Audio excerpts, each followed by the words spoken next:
we never know anyone's story. I had the great pleasure in my career to work bedside in hospitals for most of my career. Okay. I loved that time in my life. I felt really badass, working the ICU, the ER. Uh, And often I've processed hundreds and hundreds of deaths. So I remember an intern once said to me, she said, Temple, how many, have you ever witnessed a death? Right. I'm at this point, 15 years into my career in clinical and medical social work. And I said, every day, every day. yeah. And but I remember there were so many patients, and we'd say, who's your loved one? Who can we call? And they'd say, I have, do you have a next of kin? I have a daughter, but please don't contact her. We don't speak. Wow. Or, it's just me. And we would find out that they have a number of family members. And I Wow. remember this, I saw this over and over and over again. And in a very personal way, I remember thinking I could be that person Mm. based on my family, our dysfunction, and our history. I could be that person dying that has lots of family members, but no one that we can connect to without creating tremendous pain.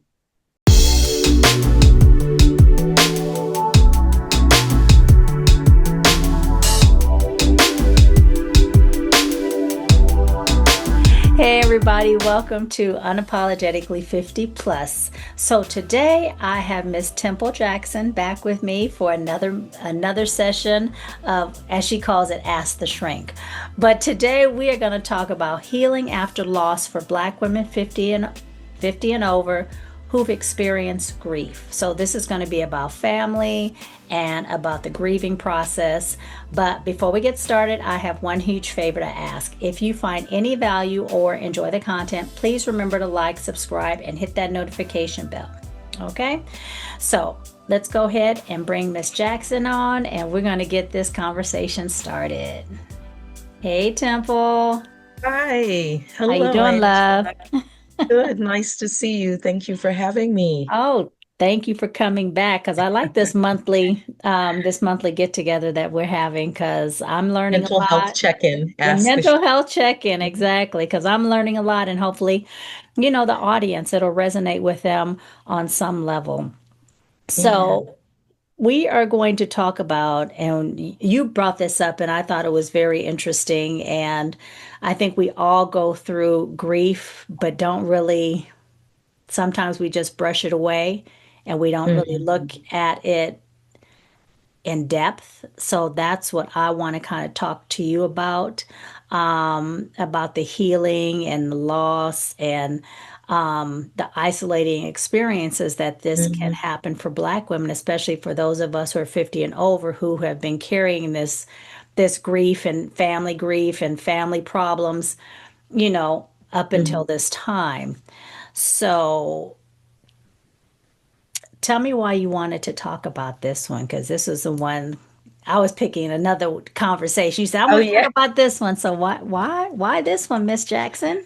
Miss I Temple? know, Miss Temple. Hello, everybody. Nice to see you. Nice to see everyone. I was so happy I got a chance to say hello to your husband, Pierre, before we started today. He's such a dear. And I gave him a prophecy, right, about the Right, you future. did. I wanted to talk about this, Angela, because in my opinion, right, so grief and family dysfunction.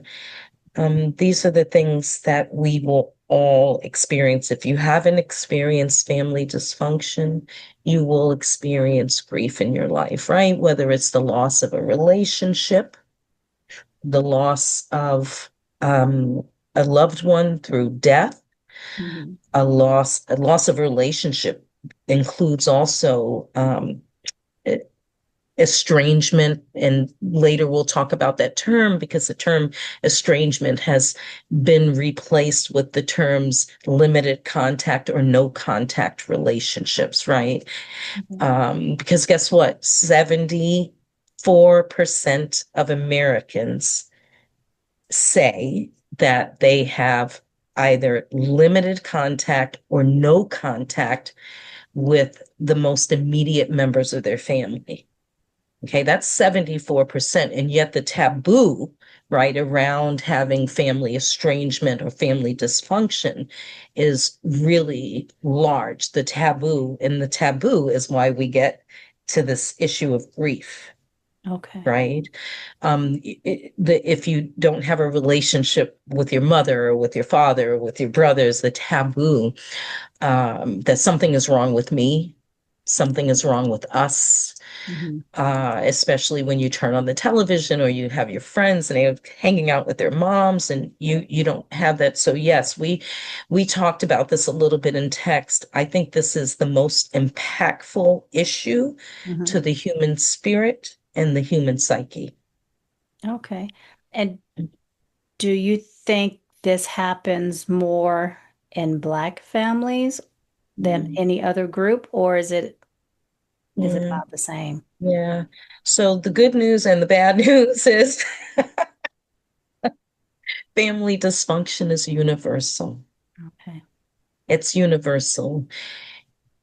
It will impact worse or more Hmm. families of color, Hmm. uh, particularly Black families, Native American families, Oh. right? So we're always looking to understand how, as Black folks, these situations, these patterns, it affect us. It's also important to remember that we are part of a group of people of color Hmm. who are also deeply affected, have very much, when you talk about Latino families who are naturalized citizens or first generation people, they Hmm. had a lot of struggle, which uh, equaled a lot of dysfunction in these families. And so we did generations of people trying to work this stuff out. And Black people, absolutely. Because if your struggle is bigger, and you have less. Hmm. And when I say less, I mean less physical resources, financial resources, but emotional resources, educational resources, right? Hmm. I mean, Black people have always been really big in spiritual resources. Right.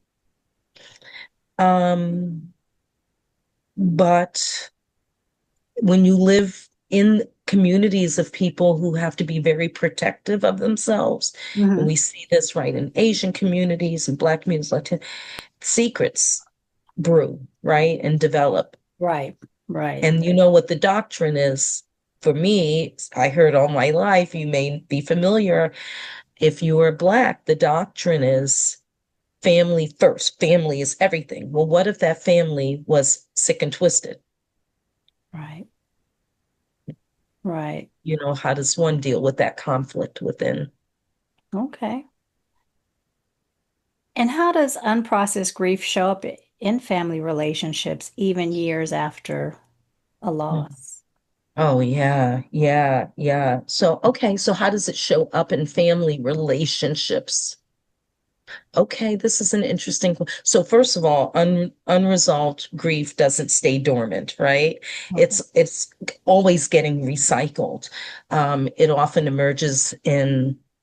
So I'll talk a little bit about like what it feels like and looks like if we're walking with grief, right? Okay. And then I'll talk about how I'm wondering if your question is about how the loss Hmm. of someone in particular, maybe this is a death loss, yeah, Okay. um, still causes waves or ripples in relationships later on in life. Is that Well, what what, you're? well, let's go with even the Mhm. loss of, like you just mentioned just a few minutes ago, that you're no longer in contact with a family member. You guys are Yeah, no longer speaking. mhm, How yeah, is that? And it's been years. So right, how right. is that unprocessed grief? Because I'm Yeah, sure we're yeah, not processing it. I'm yes, sure we're just yes. letting it, we're pushing it down. That's right. That's So right. how is that Yeah. going to show up in other real family Mhm. relationships? It emerges in and irritability and silence, right? And Hmm. silence is a big one. I think silence is a big one in Black families. Yes. It emerges in silence and emotional distance or blame. Family patterns like scapegoating develop, right? Mm. We'll talk more about scapegoating. A sense, an individual might have a sense of hyper responsibility or avoidance. Hmm. Um, all of that is grief in disguise. Here's an example. Auntie starts micromanaging everyone after grandma dies. Oh, Um, okay. that's that's control as a cover of vulnerability, Okay. right? But the by the way, I've got some notes up here, but the unprocessed grief always leaks through the cracks. Okay. It's going to always leak through the cracks. We, when we are dealing with estrangement in families, I don't know that there is, and I would so love to hear from your listeners today. Hmm. I don't know that there is a bigger pain, a bigger sense of loss. And when I say loss, like I'm thinking loss, like loss. Even think of a kite, Hmm. flying a kite with one clipped wing. I Right. think there is estrangement in the family. You're just always like this, with Right. that always on the verge of coming down. You might be there, you might get up a little, but Right. right. And we're always searching for the reason. Either the reason is them or the reason is us. This Okay. creates either anger and resentment Hmm. or self-loathing and depression and grief. Okay. And depending on the individual story, um, many of us just don't have the power to we just cannot hold the bag for generations of family dysfunction. If you become the scapegoat, Hmm.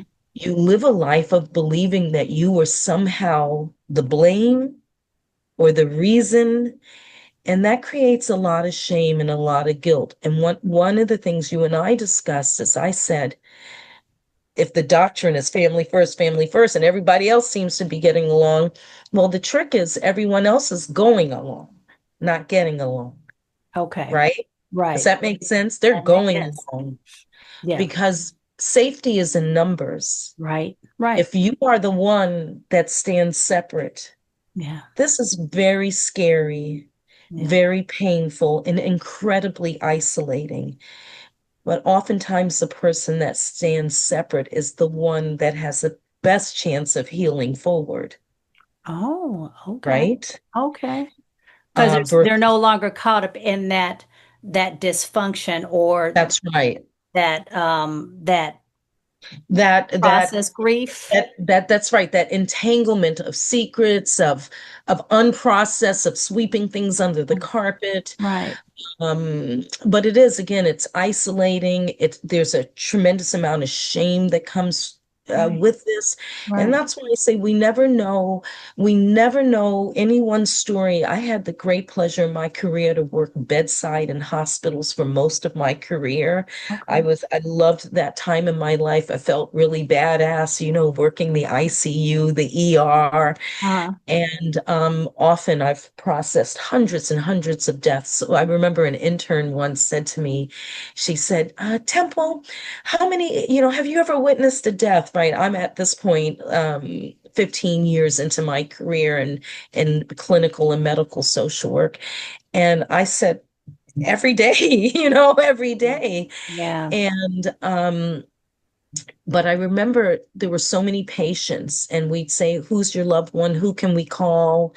And they'd say, I have, do you have a next of kin? I have a daughter, but please don't contact her. We don't speak.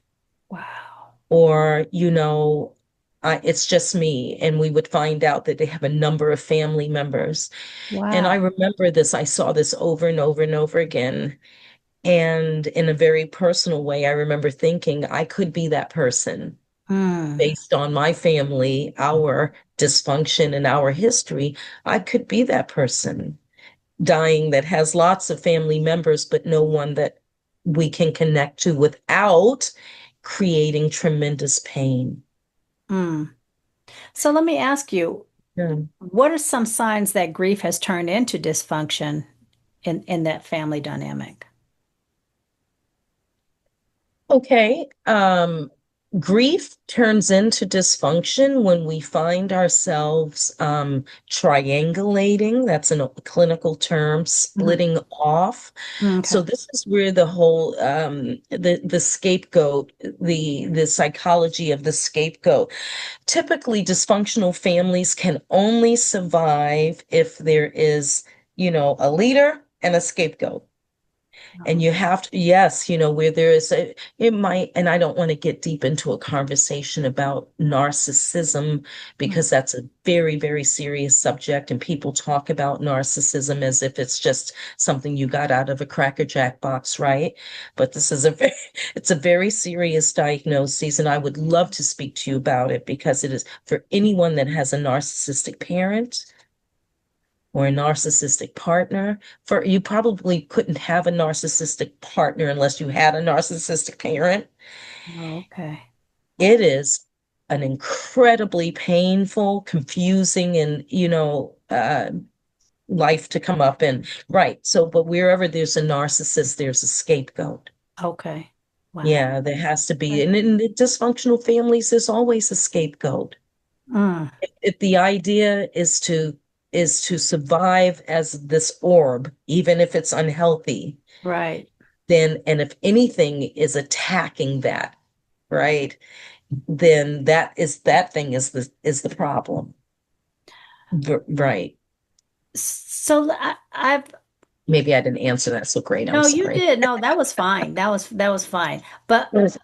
I Sorry. have what I want to know is what would make a person who um, is the one that breaks off and decides I'm not going to deal with Yeah. this type of dysfunction in my family. I'm going to break off. I'm going to be the one that decides I'm not doing this anymore. What kind of personality is that person? I mean, what does it take personality wise for someone to decide enough is enough? I'm not doing this in the family anymore. I need to take care of my own health, my own mental well-being. Wow. I want like that is such a brilliant question. That person right there is the person that comes to therapy. That's one, Okay. right? Those are the people that say, eventually, these are the independents, right? These are people with tremendous courage Hmm. whose intuition and super ego inside the deep sense of self and desire beyond survival Hmm. to live in peace. These are people with the conscience, right? Like literally, this is where what conscience is made of that say, I can't, I can't, I Hmm. can't. Who eventually say, I don't have all the answers. And this is how I counsel people who deal with estrangement. Right now, I'm working with a brilliant patient Mm. that is a 68-year-old woman, and she has estrangement from both of her children, okay? Adult children. And I want to tell you that nothing brings her more pain. And my guidance for her, because she's 68 now, right? Right. She just doesn't have the answers anymore. She wants desperately to for this to not be the story Right. of her legacy as a mother. Right. And yet she simply does not have the power to change it, right? She doesn't have the power to make it better. So my guidance is you are making the decision every day that you will not be a part of something in all the years of separation, Hmm. Don't feel shameful. Don't feel bad. You don't have the power you don't want to, you've made a decision not to be a part of something that creates pain for yourself or others. Right. And by stepping out of that, realizing that you don't have the answer and that you cannot make it better. And every time you are in the center of it, it is painful either for you or for them. Then to step out, to recognize that and move away is actually deeply compassionate. Mm. Okay. Now, that could be Mm. seen as abandonment, Mm-hmm. Mm-hmm. but it is deeply compassionate to say, I will not be a part of it because I don't know how to make it better. And Ooh. right. And that's when I say Especially that, as a parent. Especially as a parent. especially as a Ooh. parent. And guess what? If I'm wrong, all you have to do is turn on the television or the news or read stories. It is a lie that we are all getting along. It is a lie that moms and dads all have great relationships with their children, that grandparents and uncles and aunts. I'm sorry, in many of our families, there's physical abuse, sexual abuse, substance abuse, Right. incarceration, murder, lies, infidelity. Right. Right. Some of these things families do not come back from, and that's the truth. Mm-hmm. That's the actual truth when 74% of Americans of all racial backgrounds say, Yeah. and by the way, immediate family is defined, and there is a definition, Okay. right? Mom, dad, spouse, sibling, child. That's it. No grandparents, no cousins, no. So immediate is Mm. marriage, right? Mm-hmm. Parents, Mm-hmm. children. Okay. And that's the immediate family. So 74% of Americans can't all be making it up. Why would they? Right. Right. That they're estranged or have extremely limited contact from one of those immediate family members. That tells us that we've not cracked the code on families dysfunction Yeah. because, right, we scapegoat out grief. Right. Mm. So Mm. I'm throwing this in here because it's Okay. really for even for my own knowledge, because I mean, being my I know therapist, some things. you do, Yeah, and also being my therapist, you know a few things about me. I know a So few. my question, when we're talking about the family dysfunction or separating or a loss of a family member, how does that impact when you are adopted? So how does that loss? And tell me if this is we can skip it if you're like, okay, let's just skip Oh, that one and we'll no, I'll stick to the yeah. questions. Yeah, But I'm no, I just love this. curious. I Yeah, love this question, and I find, since I'm that is deeply my, private. I'm deeply private about the time that you and I spend in private. So Mhm.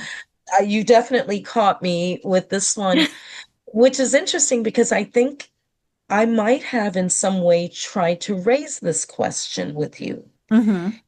Do Here's what I think. I think that adopted children can be perfectly secure, balanced, grounded, and happy with their adopted parents, Mhm. never met or had maybe any information about their biological parents. Mhm. I also know that you can have an adopted mother, right? And this is just based on research, Right. and still have a yearning. I think you can, as an adopted child, have a yearning. This has to do with the fundamental thing about knowing where we come from, Yes. Mhm. right?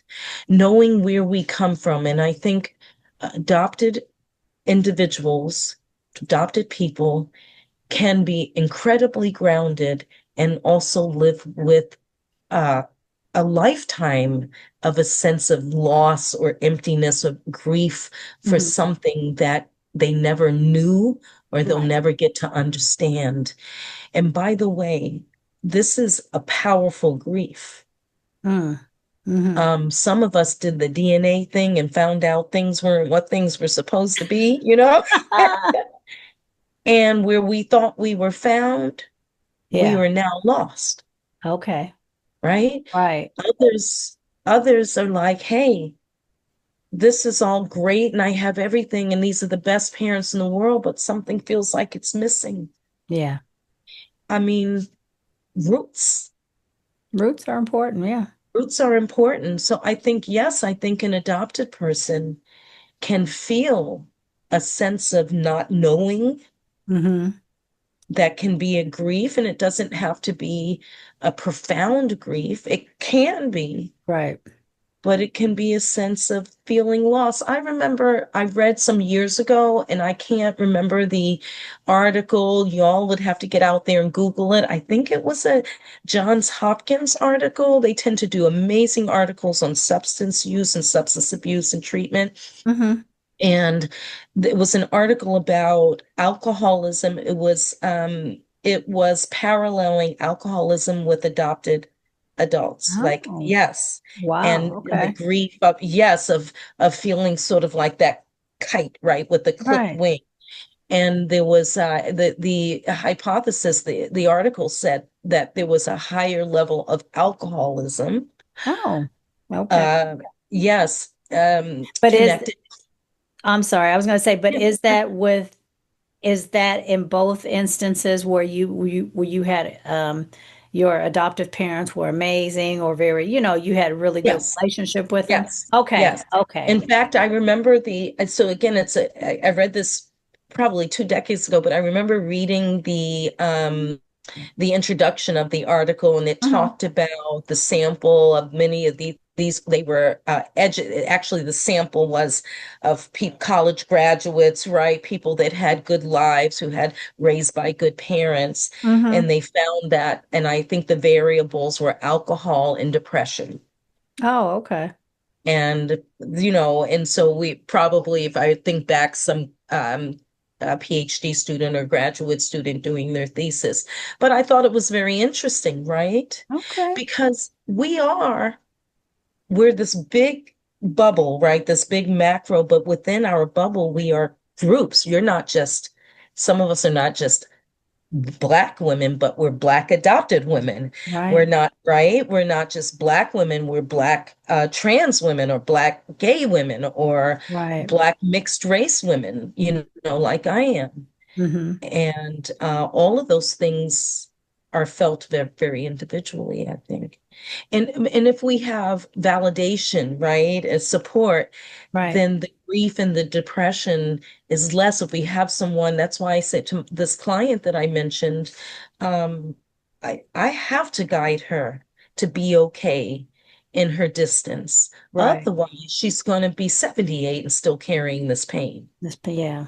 Hot bottom line is she doesn't have the power. And what did we say the other day when we spoke? I said the bottom line is many of our families do not prepare us for cohesiveness. Right. They don't Right. prepare us for cohesiveness. So no wonder I don't speak to my brother. No wonder my daughter and I can't get along for more than 5 minutes. No wonder I don't speak to my dad, right? Yeah. And if we keep pretending like it's rare, we're going to keep boiling up this depression and grief. I want to go back to real quick the adopted Yeah, part of it because, yeah.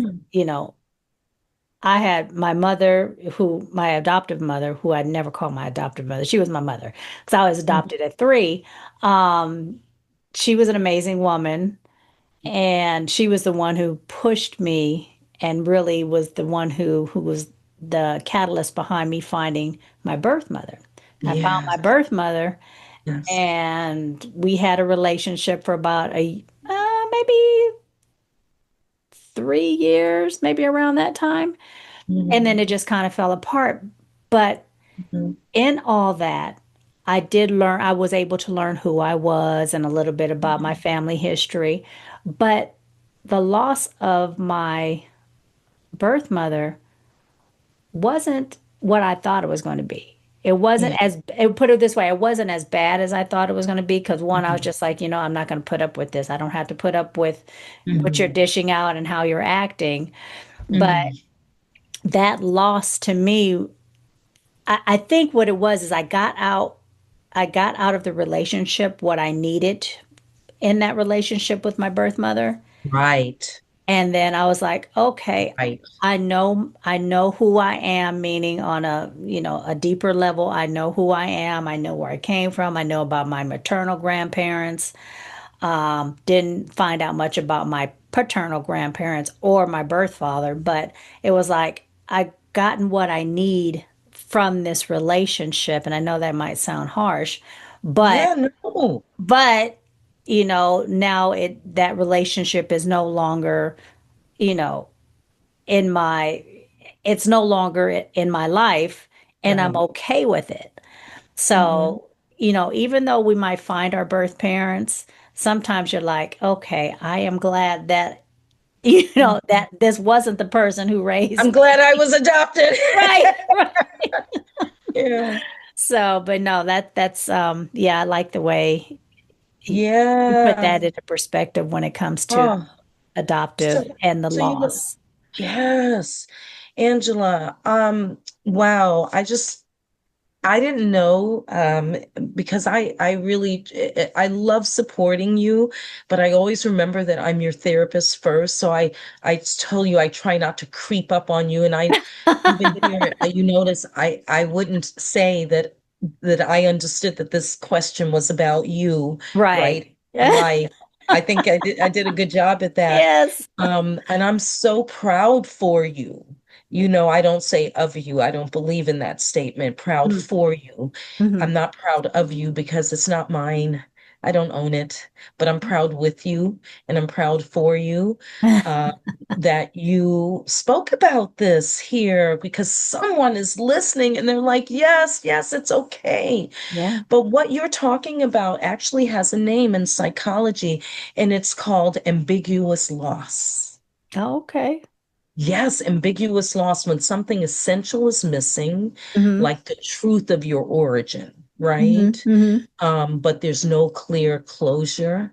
Right. It's a grief kind of without a funeral, Mm. but you Okay. got what you needed Mm-hmm. because remember in life, we are the balance of two things. Well, two sets of things. We are the balance of emotion and logic, right? And Mm-hmm. the center is our middle path. That's the wise mind. Okay. And we are the balance of nature and nurture, right? Yes. Your nature was the biological mother that created a seed Mm-hmm. that turned into a flower, Right. became Angela Parker. Right. But you were nurtured, right, by the woman that plucked you Right. and raised you up. Mm. And that nurturing turned out to be enough so that when you got the answer about where you came from, you were okay. Right. You Exactly. were stably formed already, you Yes. know? But Exactly. I could imagine that someone would have that experience and just feel, even I remember when first speaking to you about this, I thought, I wonder if it feels like a crater hit and then the crater left and there's this big hole. Mm. And I'm learning that you got what you needed. Yeah, exactly. Exactly. I did. And I mean, and that also was, that peace of mind that I, after getting what I needed from this short relationship with her, I was like, okay, Mm. I know who I am completely, you know. Yeah. I mean, we're Oh my always still gosh, this learning. this is so important because many adoptees carry the weight of this their whole lives, not knowing where they come from, why they were placed, right? Right. That's always the big question of what part of themselves are inherited or shaped, right, by this person. Right. So Right. yes, right. And my question for you is, did you see yourself in any way in your bio mother? Oh, I look just like her. Wow. I look just like her. And yes, the fieriness, because she's a Spitfire. New York Bronx. I mean, she's from the Ah, Bronx, so oh, that fiery personality that check this out, folks. I'm learning more about Angela. yeah. So, but there were some Okay. other things, but those were Yeah. the two But you things did that see really stood. yourself. Hmm. Isn't that lovely, right? Yeah, yeah, exactly, Mm, exactly. powerful, which is why for you, it's not ambiguous anymore. Right. Yeah, I that love makes that. sense. Hmm. So, Mm. what role does birth order or family roles play in how each member grieves? So, oh, go ahead. Yeah. No, no, no. Go ahead. Go ahead. I was Definitely gonna say, like, you have elaborate. the fixture, the strong one. So, and Hmm. and I know Hmm. birth order has a huge impact Yes, on it how does. your family dynamics work. Huge. Birth order is one or two things, right? Either the eldest is on the top or the eldest is on the bottom. Oftentimes the eldest gets the first round of the shitstorm, excuse my language, Right. right? Of Right. parenting and right. So we must remember, but when we are locked in our own personal dramas, Mm-hmm. we only see one perspective. And by the way, there's such a rich conversation I have, psychological conversation about sibling rivalry and Mm-hmm. to understand sibling dynamics. And I love this question because this gets into, my experience versus my brother's experience versus my sister's experience. Okay. Um, and so and I want to come back to this, remind me if I forget, I want to come back to a reference about a film Mm-hmm. that I think explains this better than any other film. So the roles shape how grief is, these roles shape how grief is suppressed Mm-hmm. or expressed. Okay. The strong one often, which is what I said, suffers in silence, Mm-hmm. right? That's often the eldest. Okay. So the strong one is suffering in silence. The fixer tries to overfunction instead of feeling. Okay. The youngest children may regress or be ignored completely, right? Mm-hmm. These roles are often gendered as well, so we have to remember, and racialized. And this is really important. I speak of this as a woman of mixed race with a Mm-hmm. Black mother and a white father. This is a very, very tender subject for me personally. So I won't go too much into it, but my skin color was racialized within my family. Okay. And, that's just a real tough thing. Right. So it's important. This is, by the way, this is the adult conversation. I saw you recently in an interview with H&D. They're such Right. lovely people. I Yeah. like to catch them when I can. Um, and they talked about having an adult conversation Right. that if you are writing in and comments, just, keep an open mind. And Right. these are adult. And so when we talk about the roles are often gendered or racialized, even for Black women, expected to be Black girls expected to be the anchor in the family or Black women expected. So these are real things. When we don't talk about them, we say we're pretending that it's not happening. What does that do? That someone feels like a victim, right? Um, but this thing about siblings, right? Particularly siblings, always three or more siblings is where there's dysfunction. It can be a big problem. And adult siblings grow up and you have this deep pain and this resentment, let's say with your brother or your sister, Mm-hmm. because you experience abuse and dysfunction and this kind of, but they get along with mom fine. And you're like, wait a minute, we were both in the same household at the same Right. time, Right. right? Yeah. And when you are feeling like the scapegoat, when you are feeling like the one that's left out there, the one that's been identified as the black sheep, the wrong one, the one that can't get along, that pain is huge. Mm-hmm. Um, it reminds me of a film, a Japanese film, a very famous film called Rashomon. Mm. And Rashomon does it better than anyone. This film is very old. I think it aired in like 54, I think so. It's very old black and white Japanese film, and it's a philosophical film. A crime occurs, right? Mm-hmm. The crime occurs. You can see that a man is watching the crime. After the crime is ends, a woman is dead, a person is dead. He goes to the police and he tells them the story. As he's telling the police the story of what happened and how it happened, someone else comes out from the west, right, from that corner and says, "No, it didn't happen that way.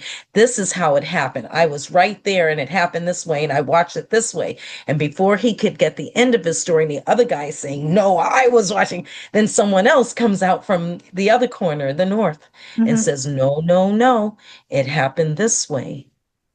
And then before you know it, there was a fourth person representing the four corners, four perspectives. And Okay. it was interesting because every individual saw this crime, but they each saw it differently, Definitely. right? And that's Rashomon. That's the story of Rashomon. So with your siblings, Mm. we work on getting rid of these resentments because they are not to blame when we are all exposed to something that's so painful and so dysfunctional and so broken. Our brain and our spirit will do what it needs to do to survive, right? That's the human way. Mm-hmm. And even though you were all in the same room, your brothers, your sisters all have their individual makeup and their individual perspectives and way of seeing things. Right. Everyone has their own lens. That's why we have alternative facts, Yeah. right? Yes. Yes. And so, right? So this creates, this is the stuff, these roles, and then it goes on and it's sort of perpetuates into the future where we're carrying this resentment against our family members, our brothers and sisters, usually siblings, Mm. because they never came to our rescue or saw how much, if I'm the scapegoat, how much I protected them, Right. how much I did for them, how much I tried to save them. And now they don't even see me. Now I'm the scapegoat in their eyes too. Family Mm. dysfunction. So how can someone step out of that inherited role and honor their own grief process? Yeah. So one, we have to decide, right? We have to decide that, it's that thing we hear this. I love these sort of, what do you call them? Metaphors saying we talk about like if one bad apple in a basket or one person in a boat rocking it, got get out, we're trying to get to safety. And so sometimes, right, we just have to decide, as painful as it is, to save ourselves, Mm. especially if you don't have the answer and your involvement in this thing, in this orb, right? Family is creating a lot of pain for you and for them, right? So grief lowers defenses and it raises emotions. Yeah. Okay. Yeah. So resentments emerge from that. Um, use the loss as a threshold moment to begin like truth telling, Hmm. right? And that's what I like. I say use the loss as a threshold moment to Yeah. tell your story, the pure, raw truth of it. This is very healing. Hmm. Consider family therapy or grief circles. Grief circles are amazing. People make fun of these things, but we can't talk about community without talking about community specifically to address pain and compassion, right, and healing. So grief circles, even there's something called brave people settings right now. There's a lot of things, but naming the pain, that's how we begin to do the healing. It can't heal unless you can name it truthfully. Can you give me an example when you say name the pain, naming the pain? Okay, I'm going to give you a really emotional one, right? Hmm. Naming the pain might be my father molested me as a child and no one ever believed me. And so I went on the rest of my life trying to normalize a relationship with my father. Mm. And I've been depressed since the day I can remember being born. Wow. Okay. Yes, Okay. right? Name that, Name it. Okay. free you, right? Mhm. because all the time that person is living with the pain of that secret and has been scapegoated. Mm. Because if they are the problem, because if they were not the problem, there would have been no father to have a relationship with. The women would have kicked his ass out a long time ago, right? The Okay. scapegoat, because the family can't take, oftentimes family can't take the idea of a complete fall apart or complete split apart, particularly Black families. We've had to fight for so much. Right. So they scapegoat someone out. Wow. We know it all Okay. the time. By the way, this topic of right of sexual dysfunction in families is why I find adult women, Mhm. adult Black women, who you say you've been sexual, you ain't the only one like nasty. Right? And I'm like, whoa. It's because they've had to keep that, or they felt that they had to keep that inside all Right. these years. No one ever felt for me. No one ever was there for what I went through. So Right. I no way I'm gonna have any compassion for you. And that's probably because it opens up such a terrible floodgate. Mm. Mm. I didn't know we were gonna go this deep. I'm sorry. No, no, this is good. No, and I'm hoping that whoever is listening and About whoever grief. who Yeah. watches this, you know, I always like to hear what folks are thinking in the comments and how this resonates with them. So I'm hoping that whoever sees this, that this resonates. If it resonates, just even if you put a simple yes, it Yeah. resonates. Put a simple, heart in the comments. At least I know that this content was valuable. It touched someone, it helped Yeah. someone, whatever. But yeah, Yeah. just, I Yeah. think it's important for us to realize that it's okay for us to acknowledge the whatever type of family problems that you're having or have gone through, that you're, like you said, where you're not alone. You're not alone. You're not We alone. be, yeah. Your family's not the only family who's had Your some family is issues. not the only family, and these are very serious topics. I would love for anyone to write comments or anything that we've discussed today that touches you, Right. some shame deep down, something you've been carrying. And obviously, I'm a clinical therapist, and so if you want to get in touch with me, you can contact me at temple@wordupcounseling.com. Mhm. You can go to my website, wordupcounseling.com. And by the way, you don't have to be in therapy every week. You can have one-off. I think I said to you the first time we met, never underestimate the power of one session. Right. Right. Never underestimate the power of one session. Right. That's true healing. Right. Healing is when people can get what they need and go, I'm good, and go Right. off. And sometimes we come back for maintenance. Sometimes it's every week for a long time. Sometimes it's every other week. Sometimes it's Right. once a month. Right. But if something did move someone today and they want to discuss it further and deeper, I am available to do that. I wanted to say, we begin to heal collectively as spiritual Black women when we stop performing strength and start honoring our softness. Yeah. Healing starts when we gather in the kitchen, in the pews, in therapy, in sister circles, and Right. tell the truth Right. without shame or pomp and stance, right? Right. To the truth.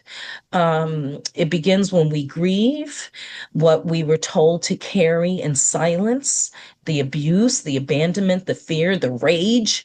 We Right. begin to heal when we let God meet us, not in perfection, but in our broken places, Mhm. because that's where the balm is, right? That's where the honey is. Right. And I want to say we stop mistaking survival for wholeness. Right. True healing for us is communal, Right. not tribal, communal, ancestral. Now Right. that's right. Yes. Embodied and spirit led.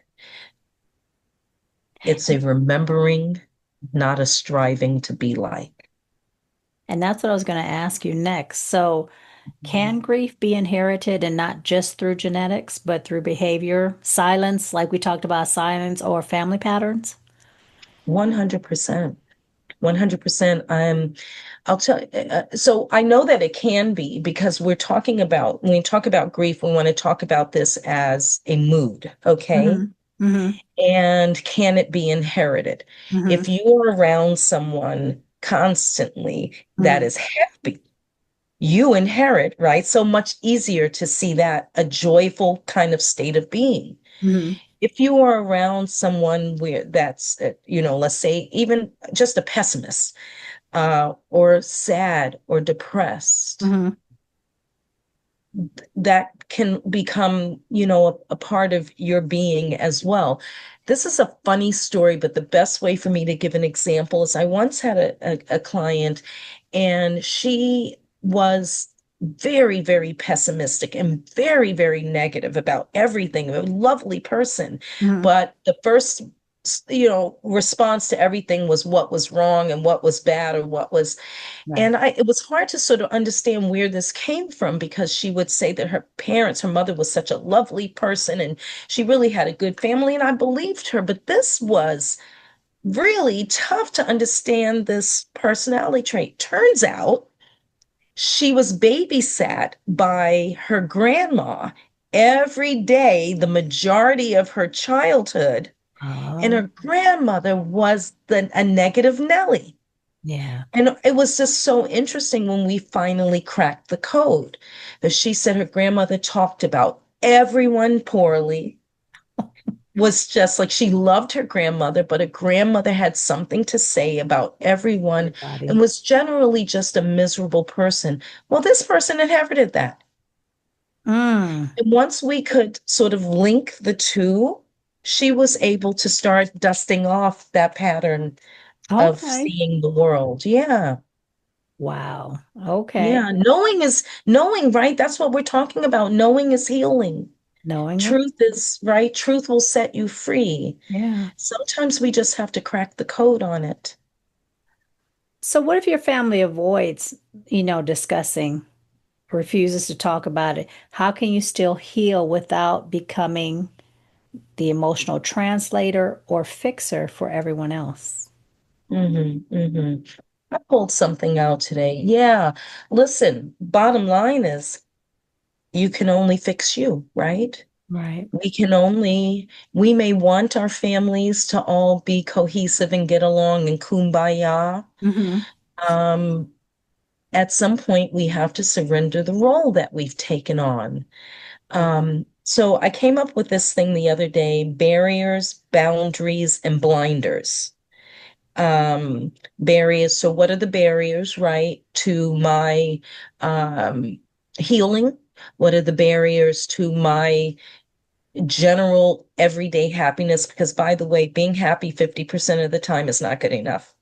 Mm. Happy 80% of the time, 85% of the time, I would like everyone to reach for that as a baseline. That needs to be your baseline. Wow. Yep, that's right. Wow. That's That's right. that's a Flip it. that's a tall order, Miss Temple. Oh, flip it. All these people walking around with flip it. Yeah. So, what are the what are the barriers to my healing? What boundaries Mm-hmm. am I not erecting that are, healthy boundaries so that I can move forward and we don't continue to spin this generational curse forward. Right. And then what are the blinders? What am I not seeing, right? What am I not seeing that what am I in denial about, right? Mm-hmm. But That I how do have you to know? Okay, I'm sorry. How do you know yeah. you're in denial if you, what am I trying to say? How do you Mhm. know you're denying something if you don't know it's there? Does that make sense? It just seems like some people will not know they're in denial because they don't see maybe what everybody else sees. Does that make sense? It does make sense. And I want to say that oftentimes it is very true, and it's certainly true for me that I've had some aha moments in life where I realized people had been saying some of the same things to me over time, Okay. and I just didn't see it, right? I didn't hear, it wasn't even that I didn't hear it. Hmm. It didn't track with me. I guess that's evolution, right? I needed to grow some more because Okay. it turns out that in that growth later on, I was like, oh God, I see it now, right? I see it now. I It see only it took me now. And 20 then you're like, years, but oh no, God. Oh my God. Why, and you just feel so terrible. You're like, oh, I was incorrigible. No wonder. My brother said some things to me years ago. Oh my God, it hurt me so bad and it pissed me off. And I came out like a cat scratching too. Like, you did this, you did that, right, Sybil? But you know what? 5 years later, I was like, oh, now I see what he means, yeah. So that's growth. But denial is when you know something to be true.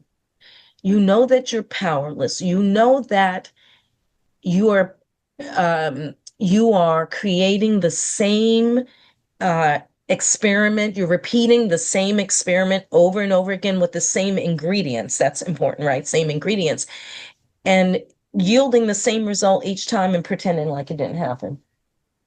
Or coming back like something is going to change. That's denial that this does not work. This does not work. But sometimes we don't know, right? Sometimes we need a little bit more time to grow. How do you protect your peace without feeling guilty? Nonviolent communication. Asian. I listen, yeah, I think there are wonderful, compassionate ways to Hmm. say, and it's important to do it this way. When we just block people out, ghost them, or cut them off, or stop speaking to them, that just creates more pain. Now, sometimes we have to do that, right? Sometimes things are so toxic. Mm. Relationships, listen, our relationships, you know how we say what is it, 80-90% of our body is water. I'm sure I have that. Someone Right, can right, look it up, and if I'm wrong, you can tell me the exact measurements. I right. love it. I'm 60. I don't hold things in my memory unless I have to. Right. um, right, but so if that's the case about water and our physicality, Hmm. then relationships are 90% of who we are. Okay. Right. 90% of who we are and how we function has to do with our past and present relationships. And our present relationships are 100% a reflection of our past relationships. Okay. Neville Goddard said back then when he was alive, and today he's not, he's dust. He said, everyone we meet as an adult is ourselves pushed out. Everyone we meet is ourselves pushed out Mm. so whatever it is that we're holding inside, Hmm. that's going to be the relationship that we have. Mm. Yeah, so I'm happy to send in anyone that is interested in this Neville Goddard article, this piece, this philosophy. I'll send it forward. Um, yeah, so we're way off the deep end now, but that's denial Sorry and about relationships, right? So getting relationships right, sometimes right is limited contact. Sometimes the most Mm. compassionate thing you can do right in a relationship is walk away from it. And Right. we can do that by saying, I love you, and or I wish I had the power to make things better. And this is a conversation for a mother and daughter, which I discussed with Pat. Wish I had the power to make our relationship better. Right. All the things that happened, all the things said and all the things unsaid, still here we are, in our way, way into our adult lives, and we are both sad. We are both broken. So I love you, and because I love you and I love me, right? And I Right. just don't want to be a part of anything anymore that causes me pain or you pain. Mm, I just don't know anymore. And so to keep this pain from, welling up and swallowing us all, I'm gonna right. be over here. But if ever you need someone to listen, if something is going on, I want you to know that I'm always caring Yeah. and I'm always wanting to know, but I can't survive like this, Mm, wow. you know. It's really choosing life forward. Mm. That's It's sad, it's yeah. but I we mean, can't all, we are not superheroes and we're not gods. And right. we cannot heal all things in the fantasy way that we'd like them to be healed, which is the coming together. And we don't have control over anybody else. And I Well, think that's that's the the thing. hardest, I think that's the hardest part. I know even for myself to Yes, realize I don't have control over any other person. As much as I would like whatever it is to be healed or to change or to make the that's relationship right. better, I don't have that control. And if I don't have that control, why am I, constantly trying to Banging your put head up something and there, right? And constantly creating more pain, creating being more an pain. active part of more pain. Right, right. Listen, right? I don't know, you know me, I'm a very spiritual woman. I love my God. Mm, I'm a Christian woman. It's very important. I not my Jesus, no God I know is saying bang your head against the wall until it splits open with pain. right, right, And is that godly? right. You know, sometimes we say my presence is not helping, Mm, right? But you can't, and that's the thing. I could want it. I have a family of origin that is as dysfunctional as anyone else's. It just is what it is, and I can want and I can yearn for it to be different. But that doesn't change the fact that I only have agency right, over how I show up. I right, don't have agency over other people, how they show up or their perspective. Remember? I right. may never be able to change that perspective. Now you're asking me, and it's an important question. Can I live within their perspective and still be okay? Now, this is where families have limited contact. You might be able to show once a month or on holidays a couple of times a year Right, and be okay. This is very important. You're not there to fix it. It's still that same acceptance that cannot be fixed by you. It right, might be able to be fixed by the grand, master. right, But God grant me the serenity to accept the things I cannot change, other people, the right, courage to change the things I can, me, right. and the wisdom to know the difference, right? Yes. The Yeah. wisdom to know the difference is where the healing starts and the new life comes from that. Mm. We can think of it that way, right? If I can't heal all, but if I can heal me forward, new life can come from that. We break cycles this way. So you talk about spirituality. So what role does religion or spirituality play in how Black families process grief, and how can it help or hinder emotional Hmm. healing? Hmm. That's such a great question. It can provide tremendous comfort, right? Ritual and meaning. Hmm. This is something that we've always found to be healing. I love the Hindu people because they have the same sense of ritual and healing from their spiritualism, Hmm. but it can also silence pain. I call it spiritual bypassing. Okay. And we see that they're in a better place or don't, question God or, let's pray for this. All of that is good. but we also cannot spiritual bypass all pain. Right. And that's why one of the reasons why I love my minister, because he talks all the time about getting a good therapist, and he'll come on in the pulpit and he'll say, God can fix a lot of this and ultimately can fix it if you get the therapist that he asked you to get. Right. And right. And so I think sometimes religion in particular can lead people to think that God will heal it all, that everything, and that's true. I mean, if you believe in God and you believe, sure, God will fix it all, but he also gave you some tools and some resources Right. and some initiative.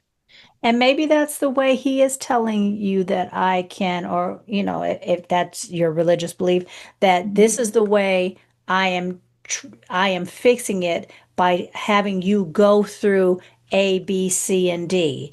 It might, Amen. it's not necessarily going to be this divine intervention.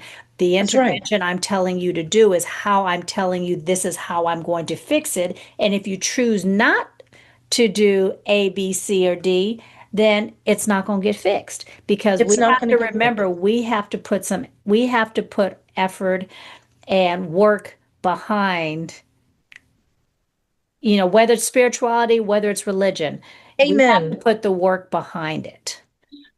What is that verse? Faith without works is dead, Yeah, right? right, Faith without works is dead. And I love that because that's exactly it. I can have faith day and night, but if I'm lying in bed or I'm right, crouched in the corner, right.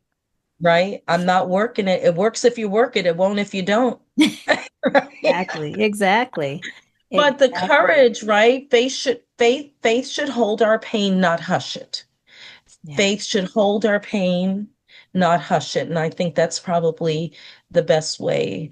Faith should encourage our voice to speak of our pain so that we can heal it. right, Nothing grows in darkness and in silence, right? right. Except for mushrooms, yeah, probably, right? But and but yeah, grief, I think that grief, if you know someone that's in pain, or you don't understand someone's pain, it's okay to say, I've never understood, I don't understand, but I know that I care that you feel this way. And Um and I think that's one of the things that I had to recognize myself mm, that my going to therapy and then someone else is going to therapy are going to look totally different.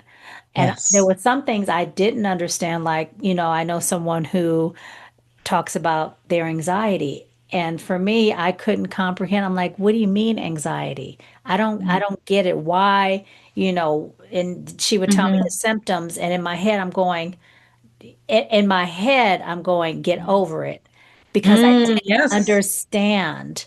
Yes. I did. And Yes. even to this Yes. day, I don't truly understand Yes. what they mean. But when someone says, you're having an anxiety attack, to me in my Mm, head, I'm going, "Oh, okay." But I also have enough kindness in my heart to mm, know, no, I don't understand it, but that doesn't mean that that person isn't feeling or going through whatever they're going through just because I don't understand it. And I think a lot of us have to realize that just because you don't understand or you right. haven't experienced that Right. doesn't make this person's experience any less. That's right. Let me tell you, that's so perfectly said. We have no business delegitimizing someone else's pain, Right. right? We have no business doing that. And it's just really, really unkind. And especially if we don't know, and since we're talking about family, That's it. grieving and dysfunction, especially if we don't know Yeah, they're especially if we don't know or have not been or have that experience of what that's it. their You don't know family, people's lives, we don't right? know their lives. We don't know what they grew up like. Yes. We don't, and even if, say, for instance, because again, I have another friend who, when you were talking about siblings, Yes, I yes. saw perfectly what you were saying because I recognized that in her family.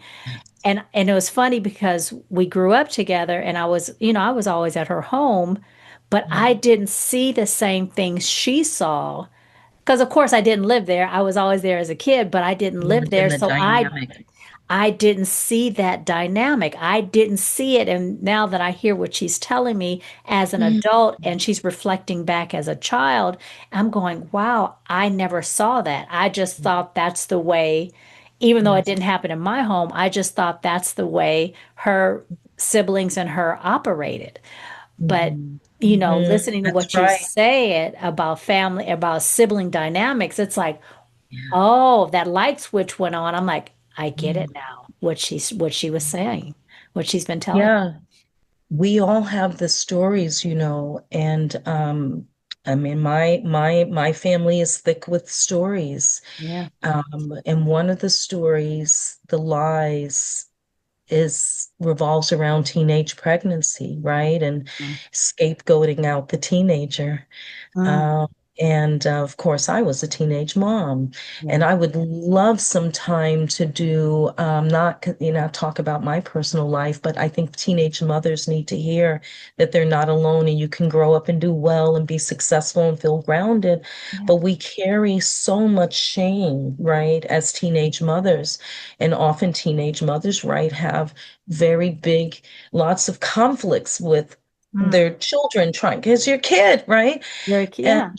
right, and I talked about this woman that who maybe it's I have often thought, and I said to her, I would love to somehow figure out how to do consent and you two to contact because this lady is lovely, and to get a 68-year-old lady who was a teenage mom, 16, Mm, and to have such a tremendous desire to have her children in her life, but it's too late. mm, Now she can want it, but she cannot control, right? As you said, right. them. And one of the things I love about 12-step program is that it teaches us how to make a living amends, Okay. right? So one of the things I'm working with this patient about is how to live her amends without her children, Okay. right? And to be in that living amends because she has a right to move forward. Right. I don't want her to spend the rest of her life buried in her pain because she was just a kid. Mm, And someone has to have compassion right. for not just some of the kids, but all of the kids that get caught up in teenage pregnancy, which really only ever usually occurs where there's family dysfunction. Mm. So you see that loop, right? Ooh, that was a lot said, Temple. That was wow. Okay. What have we done here today? This might need to be a part two because there's so much to peel back when This it, grief, yeah, and I really hope the listeners feel some comfort from this, like, hey, I'm not actually meant to have all the answers. right. In these family systems, we call them family systems for a reason. There are many components to a And many system, components, only one right? of them. And yeah, internal family systems, right? Mm. I have one more for you. Okay. What does grieving in secret look like, and why do so many Black women feel they have to do it? This is the easy one. That's easy. It, Okay. I it say an easy looks, one. you want to know what it looks like? It looks like high performance Mm, and deep fatigue. That's what it looks like in Black women. In fact, you just remind me I have to finish a letter for a patient and I'm going to take out on disability. It's all grief, mm, grief, high performance, high functioning, big job, showing up every day, stuffing it, stuffing it, stuffing it, stuffing it. Tired, tired, tired. I'm going to do some drugs or something to get up in the morning. I'm going to do something to put me down at night. right. That's a classic Black woman story, right? High performance and deep fatigue. Um, it tears, it's tears in the shower, right? Okay. It's over functioning at work and never feeling safe enough to fall apart. Okay. This is what I mean, making a space for women to fall apart and know they're going to be okay too. Many Black women carry historical burdens Right, of being the strong one, right? Are being punished when they break that mold, right, right? When you're the strong one and you break that mold, now, there is a sense of feeling of punishment for that, even in the workplace. right, right, Where the Black woman carries the environment, carries the atmosphere, carries, right? She just stops bringing donuts every day. Everyone's looking at her, but like, why'd you drop out of the center? right. Forgetting that she's crying in the shower. Still feeling unseen, still feeling unheard because I'm protecting everyone else's story. Grieving in secret is often survival, but healing in community is your birthright. So, what are some small ways to give ourselves permission to grieve openly and honestly? I think, not to overbeat this point, but I think that finding someone that you can speak to in a therapeutic setting or in a small group setting, like a grief support setting or a 12-step program, is a great way to start to open up, right? Okay. To open up. We've got to be able to trust someone. And often when I work primarily with women of color, Black, um, Asian, Latina. I work with a lot of Indian women, and I just love these women. I want Black women and Indian women to get together because we got a very similar rhythm and an understanding of that burden. Okay. And I often have to many times Black women don't come back after the first session. It Mm, could be because I wasn't a good fit, but oftentimes I know that the unpacking is so hard for them. mm, To have kept it in so long, the unpacking feels so unsafe. mm, But here's the thing, we have to trust someone. right. None of us were built to carry these burdens alone. And we have to be able to trust someone. And the best way to, therapist is good, right? Because I've taken an oath. I've taken an oath. And that's why I always say to patients, there's nothing you can tell me that I haven't seen, heard, or done myself, experienced or done myself. So you should feel comfortable here because I'm not special.